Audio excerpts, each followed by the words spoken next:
Welcome to our conference on UFOs and consciousness. It's a new time and a new era that these seem to start to come together at this particular point in history. The idea of consciousness, we have been working hard for many years now to get that accepted into the sciences as a proper subject for study. I remind all of you that for 400 years, since the time of René Descartes in the 1600s, that consciousness and science simply didn't go together. Those were notions for philosophy and theology, but not for science. It's only with the beginning of quantum mechanics in the early part of the 20th century that we came to realize that Descartes was wrong, that body, mind, physicality, spirituality do go together and interact. And that has caused late in the 20th century for consciousness to start to be accepted as a fundamental aspect of the way of our science.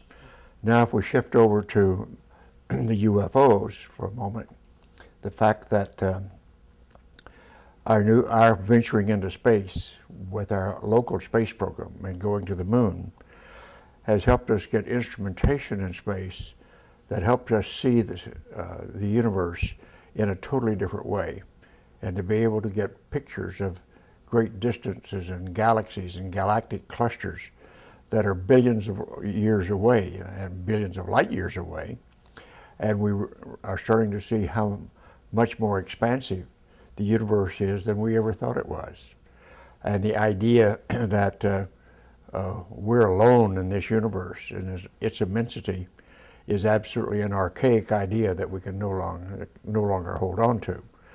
And furthermore, that the evidence is mounting that we have been visited by our alien neighbors for hundreds of years perhaps. And that has not been really validated yet, but the evidence is very strong.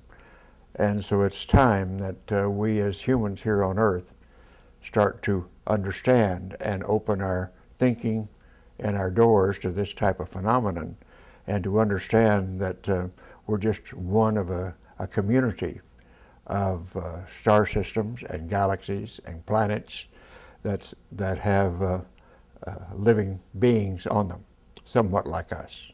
Let's go back 1,000 years or so, when all we lived was in a valley, for example, and didn't know what was over in the next valley. And suddenly you find beings over there trying to do much the same thing you're doing in your valley. And we're the same thing here. We just call them galaxies and planets that are a few, perhaps light years away, as opposed to a few miles across the ridge. And we have to learn to accept that that's the way this universe is put together. We have been focusing and thinking about what's immediate to us. And extraterrestrial planets and extraterrestrial beings have not been that immediate to us. Have been more concerned with how do we live our lives right here and now. And there's nothing wrong with that, except as we become more mature and we become more abundant and affluent in our lifestyles here, and more educated and starting to ask deeper questions, we start to reach out further. And this is just a part of the natural reaching out beyond our own selves to see what's beyond the next hill, beyond the next mountain, beyond the next galaxy.